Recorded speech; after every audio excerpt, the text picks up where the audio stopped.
Ako po si Attorney Catherine Corpus Valencia. Taga-probinsya po tayo from the province of Ilocos Sur.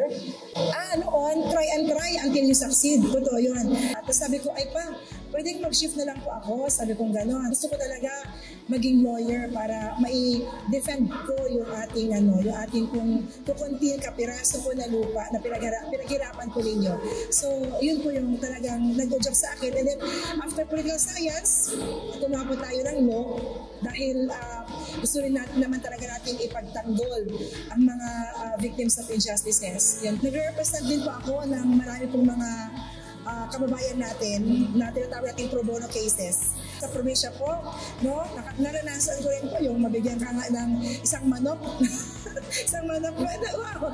Okay po sa akin kasi hindi naman po tayo talaga naging abogado para po yumaman. Tapos sabi ko po kanina, naging abogado po tayo dahil may karanasan po kami ng injustice sa aming pamilya. One time, mga fishermen po ito, fisher folks, sila, parang mga 30 people or more than 30 people sila. Kinukuha sa kanilang lupa. Sa amin naman, public land po yun. Okay? Kaya lang pinag-tax declarationan po ng isang tao. And then, kami naman po, pinapalayas nila yung mga kliyente ko. So, ako naman po, talagang biyaya ni Lord, nag-research tayo. Natalo tayo sa first level court. Pero pagdating po sa second, inappeal natin yung kaso.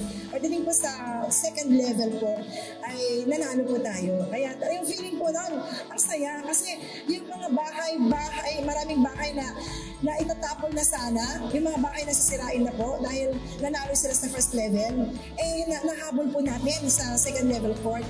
So masaya po tayo kasi nawala yung kanila pong, nakita ko talaga na may peace na sila, makakatulong na sila. Isa po tayong private practitioner na humahawak po ng mga iba't ibang klase ng kaso, lalo na po sa mga kababayan po natin na nangailangan po ng tulong legal. At the same time, tayo po ay naglilingkod sa church at isa rin po tayong nanay, asawa at tayo po ay nakipaglaban sa cause advocacy po ng Sidak Party List.